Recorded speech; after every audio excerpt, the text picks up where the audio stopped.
Graças e paz a todos mais uma vez, que o Senhor possa falar no nosso coração. Marcos capítulo 8, do versículo 22 ao 26. Vamos falar nesta noite sobre o tema Recuperando o Tempo Perdido. Não sei se os irmãos lembram qual foi o tema de domingo passado. É bem parecido com esse. Não há tempo a perder. Hoje é Recuperando o Tempo Perdido. Estamos aqui numa série de mensagens falando sobre recomeços, tempo de recomeçar. E nesses recomeços, o Senhor desafia-nos a repensar nossa vida em muitos aspectos e colocar nossa vida diante do Senhor. E com certeza, quando nós queremos recomeçar, é porque queremos começar diferente e melhor. Marcos capítulo 8, do versículo 22 ao 8, Marcos 22, 8, do 22 até o 26, nos fala de um momento em que Jesus opera a cura na vida de um cego, lá em Betsaida. Lá falando no versículo 22, então chegaram a Betsaida e lhe trouxeram um cego, e rogando-lhe que o tocassem, que Jesus tocasse nesse cego. Levou esse cego até Jesus. Versículo 23, Jesus então tomou esse cego pela mão e levou ele para fora da aldeia, daquela cidade, de Betsaida, e aplicando-lhe a saliva aos olhos, ou seja, pegou da sua saliva, jogou-lhe nos olhos daquele cego, impôs as mãos sobre ele e perguntou àquele cego: você vê alguma coisa? No versículo 24, e este, recobrando a vista, respondeu: vejo os homens, mas como árvores andando. Então ainda não estava uma visão completa. Versículo 25. Então, novamente, Jesus lhes pôs as mãos nos olhos, pela segunda vez, a ele, e passando a ver claramente, ficou restabelecido a sua visão. E tudo ele distinguia de modo perfeito. Versículo 26. E Jesus mandou que ele fosse embora para a sua casa, para a sua família, recomendando, porém, que ele não entrasse na aldeia de Betsaida. Oremos. Espírito Santo, obrigado pela tua palavra, que o Senhor possa iluminar nossa mente, o nosso coração e traz as tuas verdades transformadoras para a nossa vida. Em nome de Jesus, amém e amém. Recuperando o tempo perdido, quero fazer uma pergunta para você.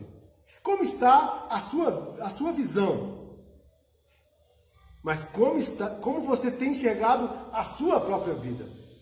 Eu falo da visão espiritual. E você pode pensar assim, mas como eu tenho visto a minha vida? Como eu tenho visto a realidade? E às vezes o que a gente vê fisicamente é diferente do que é espiritualmente. E é isso que Jesus está querendo chamar a atenção de todos nós nesta noite. Para que a nossa visão seja espiritual. Muitas coisas têm acontecido no nosso dia a dia que ficamos perguntando como assim? Por que isso está acontecendo? Mas quem estuda a palavra de Deus, quem verifica a palavra de Deus, conhece a palavra de Deus, sabe que existe o espiritual. Nada acontece por acaso. Existem ações espirituais malignas que atuam sobre a vida, sobre o sistema mundano do homem, sobre este mundo, e portanto, por mais que o homem, na sua inteligência e lógica, possa bolar o melhor tipo de governo, ou de forma de sociedade, porque o pecado está no coração do homem, o homem é mau. Então, tudo se corrompe. Tudo se corrompe por causa do pecado. Jesus, então, nesse texto, esse texto trata, na verdade, de um grande milagre que Jesus opera na vida de um homem cego. Agora, é um milagre um pouco diferente. Você percebeu na leitura da palavra de Deus. Nessa cidade de Betsaida. A palavra Betsaida significa casa de pesca. Era uma aldeia que ficava ao norte do Mar da Galileia. E nessa aldeia existiam os pescadores, Bom, até aí é o que a gente sabe. Mas esse milagre foi muito peculiar. No versículo 23, você já pode perceber que Jesus ele não faz um milagre que é instantâneo. Como em outros momentos também acontece. Não que Jesus não tivesse o poder para fazer isso, mas porque Jesus tem propósito em tudo que ele faz, principalmente nos seus milagres. Qual é o propósito então, E interessante também perceber, já no versículo 17 e 18, lá antes, lá fala bem assim que Jesus, então, percebendo, perguntou: por que discorri sobre o não terdes pão? Ainda não consideraste, nem compreendeste? Tende o coração endurecido. E tendo olhos não veem, e tendo ouvidos não ouvem. Não vos lembrais? Jesus estava falando do episódio da multiplicação dos pães, que é o que aconteceu antes deste momento em que o cego tem um encontro com Jesus. Porque eles foram alimentados por Jesus, houve também aquele milagre, mas passou um certo tempo, as pessoas estavam meio que incrédulas. Deus não operou, mas parece que a memória do ser humano, né, esquecendo o que Jesus fez. Será que isso acontece hoje? Certamente. Quantas bênçãos temos recebido? Talvez é por isso mesmo, o texto não deixa muito claro, mas podemos deduzir que, talvez por isso mesmo, Jesus agora, neste momento, ele faz um milagre diferente. Ele faz 2 toques. No primeiro, mas ele usa também, vamos colocar nossa linguagem aqui, o cuspe de Jesus, né? E usa ali algo assim totalmente diferente, né? E bota no olho daquele homem lá, porque o poder não está no cuspe em si, não está na forma em si, mas no propósito, no poder de Deus, porque é Jesus quem opera. Mas ali, no primeiro momento, aquele homem não consegue ter uma visão clara, está turva, ele vê os homens como se fossem árvores, né? Uma coisa bem estranha. Mas no segundo momento que Jesus toca, então ele vê claramente. Temos muita coisa a aprender a respeito disso hoje. Abra seu coração no nome de Jesus, tá? Versículo 22, né? Quando nós vemos aqui. Aquele homem, no versículo... Abra sua Bíblia aí, por favor. Todos, por gentileza. Abra sua Bíblia. Verifica aí, por favor, no versículo 22. O que está escrito lá? Olha, Jesus, então, chegaram a Betsaida, ele trouxeram um cego, e rogando-lhe que o tocassem. Você perceba que esse cego, o que Jesus quer nos ensinar aqui? Que Jesus, primeira coisa, que Jesus quer acabar com a apatia da sua vida. Se na sua vida, meu querido, minha querida, existe um vazio, uma apatia, o que é essa apatia? É como uma vida apagada. Uma vida que não tem emoção, que não tem motivação, que não tem entusiasmo. Você conhece gente assim? A sua vida está assim? Então aquele homem, ele dependia da ajuda dos outros. Parece que se dependesse só dele, ele ficava lá. Mas pessoas, de alguma maneira, se condoeram no coração, falaram: vamos ajudar esse homem. E levaram até Jesus. Em alguns de nós, às vezes, quando nós nos convertemos ao Senhor, em alguns de nós, nas nossas experiências de salvação, de conversão, pessoas foram usadas por Deus para nos levarem a Cristo. Porque certamente, na vida de muitos de nós, se dependesse exclusivamente de mim e de você, não íamos para os pés de Cristo. Não é verdade? Quantas pessoas Deus usou para te abençoar? Você crê nisso? Diga amém. Amém, irmãos? Você é agradecido a Deus por isso? No versículo 23, Jesus quer o quê? Ele quer manifestar a sua misericórdia de uma forma única. Olha que coisa interessante. Jesus quer manifestar a sua misericórdia. E agora quem toma a mão? Quem vai tomar aquele homem pela mão? O próprio Jesus. Jesus pega o homem pelaquela mão e só que leva para fora da aldeia. Tipo assim, vamos tirar você do meio dessa multidão toda. Deixa eu cuidar de você. Com muita calma, com muita tranquilidade. Sem muito, né? Para que você entenda o que eu estou fazendo na sua vida. Às vezes, nós estamos tão envolvidos com tantas coisas no nosso dia a dia, no corre-corre, no meio das pessoas, que não estamos percebendo como Jesus quer nos tomar em suas mãos. Já parou para perceber isso? Ficamos tão ouvindo demais as pessoas falarem que é assim, assim, assim. Principalmente quem está doente às vezes, né? Houve uma receita de cá, uma receita daquela. Até o pastor virou médico aqui esses dias, né? Então assim, fala isso, toma aquilo e tal. Então assim, só que quem tem a resposta de fato é Jesus. E ele quer que a gente ouça ele. E no versículo, então, de uma forma, aquele homem precisou confiar inteiramente em Jesus. Ou ele se lançava aos pés de Jesus, ou não ia acontecer milagre na vida dele. Você quer um milagre na sua vida? Tem que se lançar inteiramente aos pés de Jesus. Confiar mesmo, de todo o coração. E lançar-se aos pés dele. Senão não vai acontecer. 24. Jesus, ele quer tratar a sua cegueira espiritual. Aquele homem passou por um processo gradual de tratamento do Senhor. O fato de Jesus não ter feito de forma instantânea, porque de alguma forma, o que nos parece, é que Jesus, de uma forma proposital, queria fazer com que aquele homem entendesse o processo do agir de Deus na vida dele. Sabe para quê, irmãos? Para que não acontecesse como aqueles outros, que foram abençoados com a multiplicação dos pães e simplesmente depois esqueceu. Às vezes, quantos de nós estamos passando momentos tão difíceis e você fala, oh Deus, quando é que o Senhor vai agir aí? Manda a resposta logo, Senhor. Calma, o Senhor sabe o tempo certo. Ele está agindo. Ele não esqueceu de você. Ele não te abandonou. Só que ele tem uma maneira de trabalhar na nossa vida. Ele sabe como as coisas acontecem na nossa vida. Ele sabe como cada um de nós somos. Ele conhece cada coração e cada um é diferente. Amém, irmãos? Que bom saber disso, né? Que Jesus sabe as nossas peculiaridades. Cada um é diferente. Jesus não olha para nós como uma multidão assim. Não, ele olha cada um de nós. Você pode estar no meio da multidão. Jesus sabe onde você está exatamente e como você está. Glórias a Deus por isso. No versículo 25, né? Jesus, ele quer que você espere no tempo de Deus, como já falamos. Né? Aquele homem precisava esperar que a sua visão fosse restabelecida completamente. Então é um processo. Deus começa a agir, mas as coisas ainda não estão completas. Por quê? Ele quer trabalhar a fé. A nossa obediência.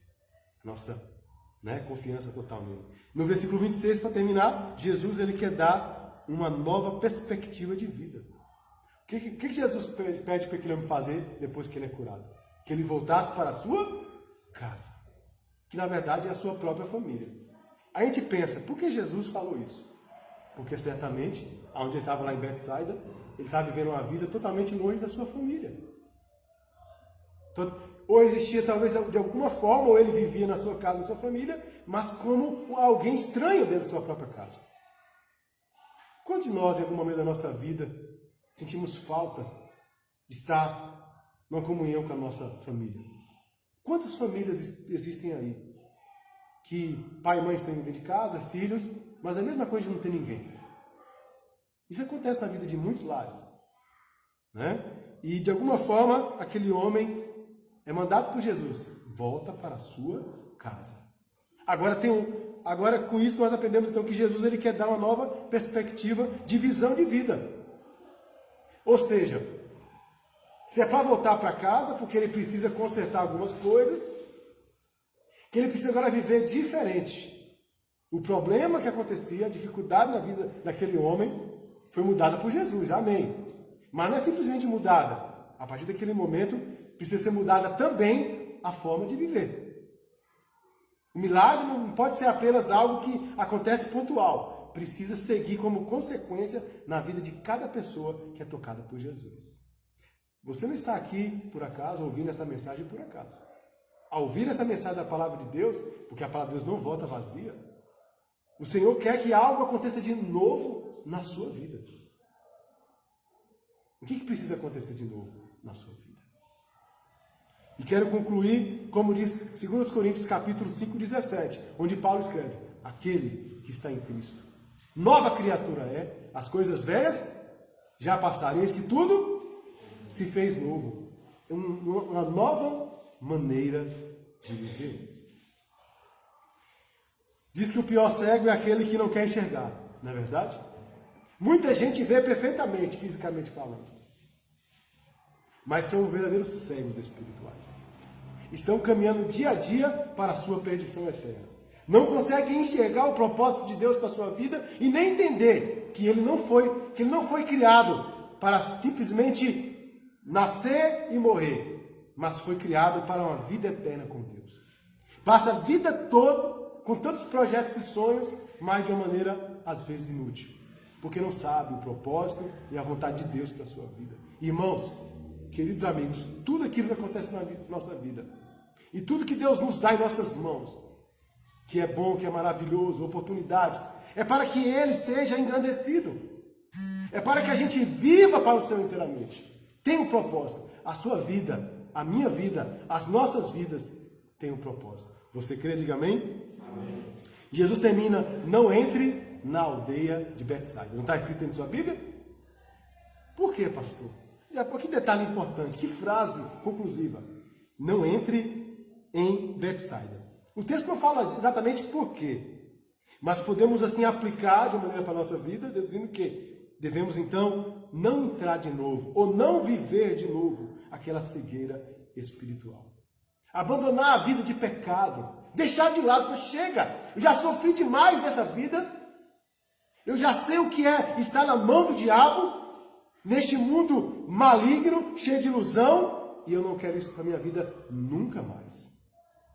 Essa deve ser a atitude. Olha só como Jesus se preocupa em ele poder ser convidado a entrar na vida das pessoas, e que essas pessoas nas quais na vida de quem ele entra, essas pessoas tenham atitudes verdadeiras. Você precisa ter uma atitude, porque tenha certeza, tem coisas que na verdade tem coisas que Jesus vai esperar que você faça. E uma coisa que é fato: abra a porta do seu coração. Isso é você que faz. É você que faz. Você pode estar até sem força. Ele te dá força para isso. E abrindo a porta do seu coração, então ele fará a obra que é necessária fazer. Se você quiser ficar em pé, convido você. E se tiver alguém, pode ficar à vontade, quem quiser ficar de pé, por favor. Você pode agora agradecer a Deus e falar com Deus neste momento. Neste cântico que serve como uma oração ao Senhor. Nesta noite. O que o Senhor falou ao seu coração nesta noite? O que Ele pede para você? Fique à vontade para fechar seus olhos e falar com Deus. Você e o Senhor.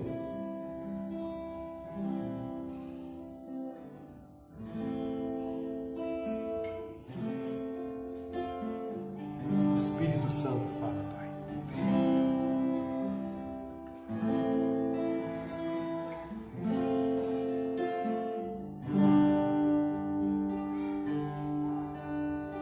Foi assim meu viver neste mundo tão cruel. Me iludi ao tentar neste mundo ser amado. Me envolvi sem perceber, entreguei meu coração a momentos de prazer, por não ter o amor de Deus no coração. Nem o amor de um pai, nem o amor de uma mãe, nem o amor de um irmão, muito menos a paixão pode se comparar ao amor de Jesus, que por mim deu sua vida lá na cruz. Nem o amor de um pai, nem o amor de uma mãe, nem o amor de um irmão, muito menos a paixão pode se comparar ao amor de Jesus, que por mim deu sua vida lá na cruz. Jesus deu a sua vida por nós. Deixe que o Espírito de Deus fale ao seu coração. E se você precisa nesta noite fazer uma aliança com Jesus, faça o quanto antes. Ele quer te salvar. Hoje eu sei o porquê que não pude ser feliz. Só havia solidão nas minhas madrugadas. Mas um dia eu acordei no sonho da ilusão. Conheci um grande amor que em toda a minha vida eu procurei. Nem o amor de um pai, nem o amor de um pai, nem o amor de uma mãe, de um irmão, muito menos a paixão podem se comparar ao amor de Jesus, que por mim deu sua vida lá na cruz. Faça essa oração ao Senhor, diga: Senhor, a partir deste momento, eu faço uma aliança contigo. Eu quero te servir enquanto eu viver. Toda a minha vida, tudo que tenho está em tuas mãos. E ao mesmo tempo, Senhor, purifica-me de todo pecado. Perdoa minhas falhas e pecados. Traz à minha mente e ao meu coração a tua paz, a certeza do teu perdão e da vida eterna que o Senhor pode dar. Entre no meu coração, fale ao Senhor se você precisa nesta noite. Nem o amor de um pai, nem o amor de uma mãe, nem o amor de um irmão, muito menos a paixão pode se comparar ao amor de Jesus, que por mim deu sua vida lá na cruz. Porque Deus prova o seu amor para conosco pelo fato de Cristo ter morrido por nós, sendo nós ainda pecadores. Que Deus nos abençoe. Não deixe nesta noite, se o Espírito de Deus tocou seu coração e você fez essa oração de entrega ao Senhor, procure um cristão, procure a sua igreja, onde você está, e fala: a partir desse momento, eu quero ser um discípulo de Jesus. Eu quero servir ao Senhor enquanto eu viver. Que Deus nos abençoe. Podeis assentar.